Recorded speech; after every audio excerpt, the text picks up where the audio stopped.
Hello students, I am your educator Tanvi. In continuation with the classification of animal kingdom, let us begin with the further phylums, the further hierarchical category after kingdom is phylum. So firstly, I am here discussing with you phylum Porifera. So as from the word you can say pori, pores, so means all over the body these pores are present. Okay.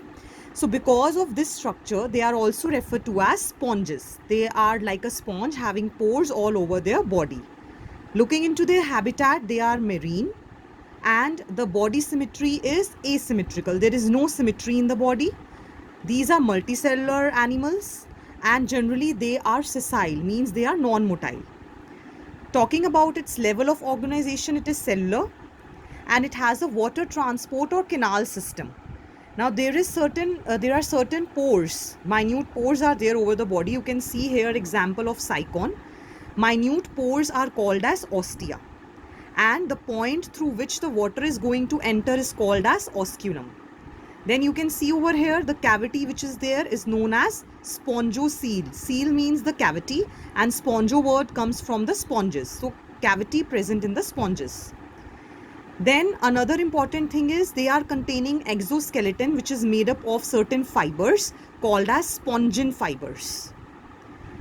Another unique feature is that they have collar cells or choanocytes. You can see they have flagella. So they help in the movement of the food as well as water material for the locomotion. So water enters through minute pores. These are called as ostia. The cavity is called as spongocele. And from where the water will exit is called as osculum. So what is the importance of this water transport system in poriferans? It is the gathering of food, for the exchange of gases, that is respiratory exchange, and removal of wastes. Then further, for the locomotion and circulation of all the food and the water material and minerals inside the body, there are choanocytes or collar cells. Then as I told you, the skeleton has certain fibers which can be called as spongin or spicules. Talking about the sexes are not separate, means the male and female sex organ is contained in the same individual body. So that is why they are referred to as hermaphrodite. Whatever is digested is done intracellularly, means all the digestive enzymes act inside the cell. So the digestion is intracellular. Talking about reproduction, asexually through fragmentation and sexually by the formation of gametes.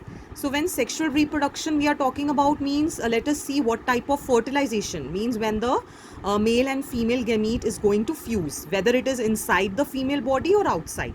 In this case, it is inside the female body, so it is internal fertilization. The development includes a larval stage, so that is why the development is called as indirect type of development.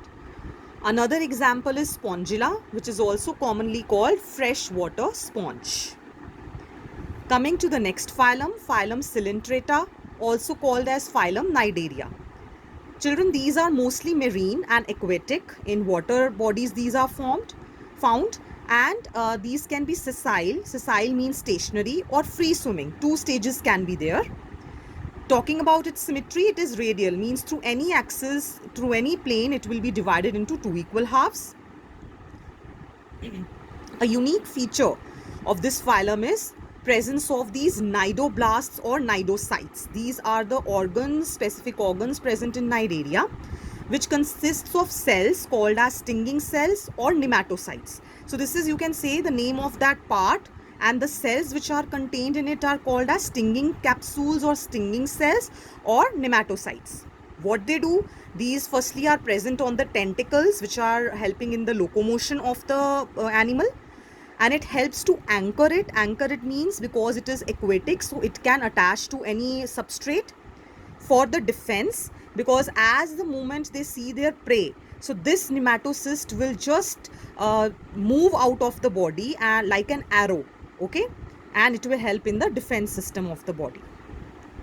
It has tissue level organization, means the cells are arranged in tissues and they are performing together a function. It has two germ layers, so it is called as diploblastic. Then there is a cavity which is not exactly a true body cavity, but we can call it as gastrovascular cavity. There is one opening in the cnidarians or coelentrates, that is the mouth, on the hypostome. Hypostome is the region which contains the mouth, upper region. Like corals, these are present in colonies and these are cnidarians. Their exoskeleton is made up of calcium carbonate. Then there are two basic life forms I was telling you, that one is stationary and other is free living. So there are two life forms, what they are called, polyp and medusa. Polyp means sessile, stationary, and they are cylindrical in structure. Examples are hydra and adamsia. Medusa are free living and their shape is umbrella shaped. They are umbrella like jellyfish. Aurelia is the scientific name.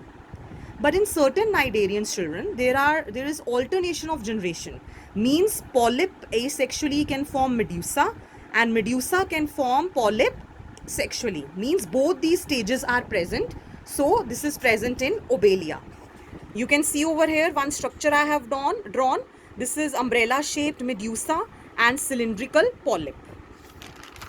Coming to the next phylum, that is phylum Ctenophora. The organisms contained in Ctenophora are called as ctenophores, and these are also called as sea walnuts or comb jellies. Why comb jellies? You can see the structure over here. I have shown a round structure. These are the cilia coming out. This is the mouth region, or you can say tentacles for locomotion. And inside you can see this structure like we have comb with which we make our hair. So something like this are present inside. So that is a characteristic trait. Talking about symmetry, it is radial. Again, two layers of germ cells are there, so it is diploblastic. Cells are arranged in the form of tissues, so tissue level of organization. And body has ciliated comb, which is there for the locomotion. Digestion can be both intracellular as well as extracellular. Another thing, like the sponges, this is also hermaphrodite. Both the male and female sex organs are there in the same. And the fertilization is external over here. Then the development is indirect because larva is formed in it. Example, Ctenophora.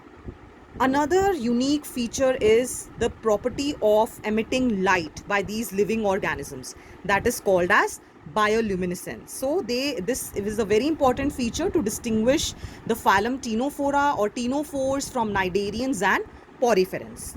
And this you should remember that again here the development is indirect. And the example is simple to remember. With Ctenophora you can remember the example also Ctenophora.